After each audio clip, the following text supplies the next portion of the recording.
नमस्कार, doctor Veena Kaushik, SPC राजकीय महाविद्यालय अजमेर।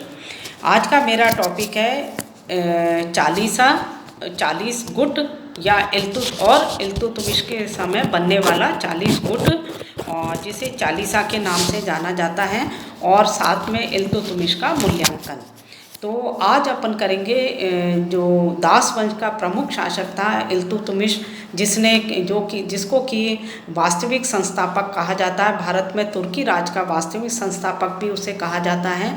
उसने अपने प्रशासन को अच्छी तरह से चलाने के लिए 40 अमीर सरदारों का एक गुट बनाया, जो कि इतिहास में चालीसा के नाम से जाना जाता है। और इस इल्तुतमिश के सिंहासन पर बैठते ही कुछ कुतुबी अर्थात कुतुबुद्दीन के समय के अमीर और मुजी अर्थात मोहम्मद गौरी के समय के अमीरों ने उसकी सत्ता का विरोध करना प्रारंभ कर दिया था। इल्तुतमिश ने उनके विद्रोह को समाप्त कर दिया, परंतु वह कभी भी उन पर पूर्ण विश्वास नहीं कर सका। इस कारण उसने अपने गुलाम अमीरों का एक गुट बनाया, जो कि तुर्काने चहलगानी अर्थात चालीसा के नाम से इतिहास में विख्यात हुआ। ये संख्या में लगभग 40 थे, इस कारण उन्हें चालीसा भी कहा जाता है। वे गुलाम सरदार उसी के द्वारा खरीदे गए थे। उन्हें राज्य में महत्वपूर्ण पद दिए गए थे। सुल्तान ने उन्हीं की सलाह पर शासन चलाना प्रारंभ किया। वे पूर्ण रूप से सुल्तान पर निर्भर करते थे। इसी कारण वे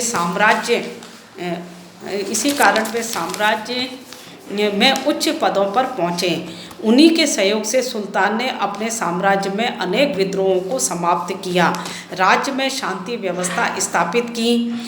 सुल्तान की विजय में उनका महत्वपूर्ण योगदान था। इससे सुल्तान जो पुराने जो अमीर थे, उन अमीरों की निर्भरता पर उसने अपने आप को स्वतंत्र घोषित कर लिया। एक तरह से सुल्तान की मृत्यु तक वे उसके प्रति वफादार रहे। उन्हीं के कारण सुल्तान अपने राज्य का विस्तार व संगठित करने में सफल रहा। तो इल्तुतमिश के समय में हम देखें तो 40 सरदारों का या 40 अमीरों का एक गुट बना। ये गुट जो था वो इल्तुतमिश के बनाने का कारण प्रमुख ये था कि दरबार में अमीरों में गुटबंदी थी, जो कि उससे पहले के सुल्तान जैसे कि मोहम्मद गौरी और कुतुबुद्दीन ऐबक के जो वफादार अमीर थे, उन्होंने अपना गुट बना लिया था और वे इल्तुतमिश की सत्ता का विरोध कर रहे थे। तो ऐसी स्थिति में इस गुट से अपने आप को छुटकारा दिलाने के लिए उसने अपने अमीरों को, जो उसके प्रति वफादार थे, उन अमीरों का एक गुट उसने बनाया।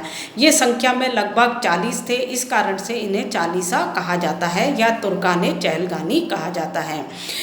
हम देखें तो इल्तुतमिश की मृत्यु के बाद लगभग 30 वर्षों 1236 से लेकर 1265 का जो शासन है वो सुल्तानों और 40 अमीरों के गुट के बीच संघर्ष का इतिहास रहा है।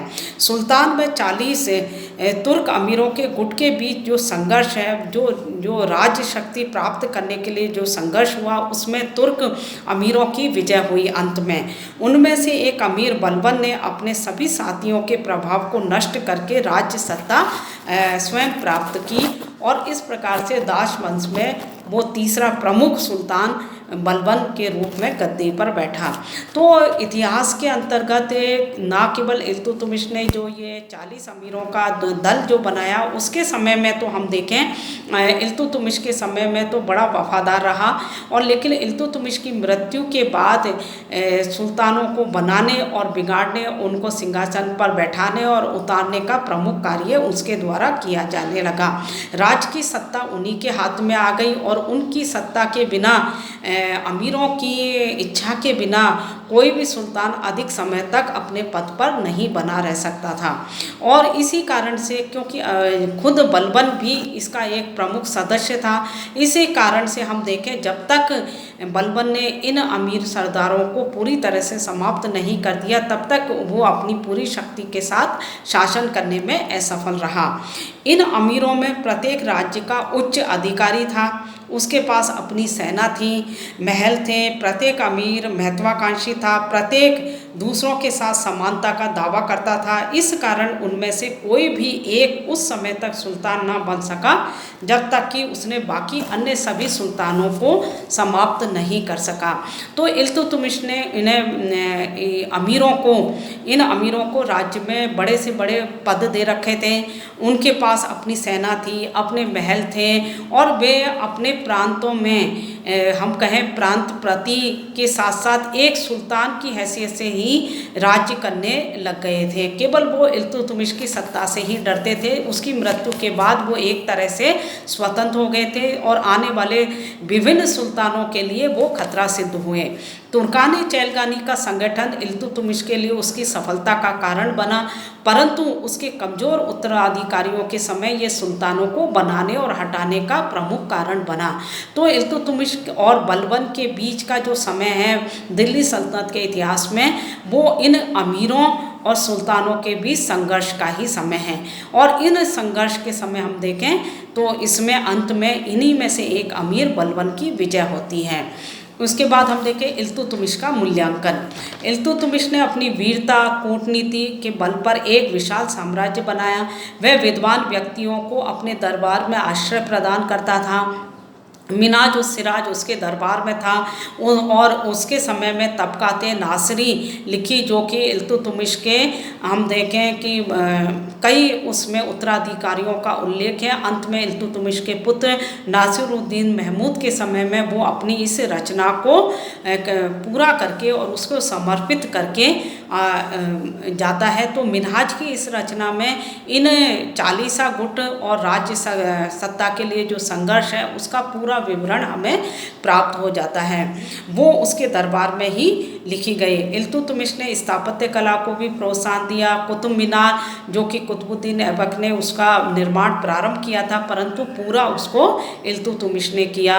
दिल्ली में अनेक तालाब, मदरसे, मस्जिद आदि बनवाए। उसने अपने साम्राज्य को इल्तुतमिश ने इक्तों में बांटा। दिल्ली सल्तनत में इक्तों की शासन प्रणाली इल्तुतमिश ने ही प्रारंभ की। मुद्रा प्रणाली में उसने अनेक सुधार किए। चांदी का टंका और तांबे का जीतल उसने ही चलाया। वह न्यायप्रिय और धार्मिक विचारों का व्यक्ति था। उसके मूल्यांकन के संबंध में हम डॉक्टर ईश्वरी प्रसाद का जो कथन है वो अधिक सही प्रतीत होता है कि इल्तुतमिश गुलाम वंश का वास्तविक संस्थापक था।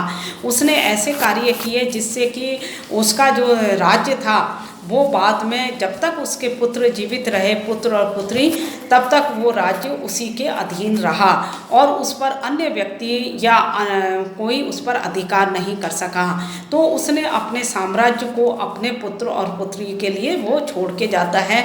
इसके अलावा उसने संगठित करा और कुतुबुद्दीन ने तो केवल एक सैनिक बल पर अपने राज्य को स्थापित रखा और वो कम समय तक ही जीवित रहा, केवल 4 साल जीवित रहा, जो 1206 से 1210 तक। और बाद का जो समय हम देखें 1211 से 1236 तक का जो समय महत्वपूर्ण समय है, इस समय में इल्तुतमिश ने ना पुराने जो अमीर थे जो कि दिल्ली सल्तनत के लिए सिरदर्द बने हुए थे और दिल्ली पर अपना अधिकार करना चाहते थे, उनको ना केवल समाप्त किया, इसके अलावा मंगोलों जो कि उत्तर पश्चिमी सीमा से भारतीय प्रदेशों में आक्रमण करना चाहते थे और दिल्ली सल्तनत को समाप्त करना चाहते थे, उनके आक्रमणों से भी कुछ समय के लिए दिल्ली सल्तनत को सुरक्षित बनाए रखा।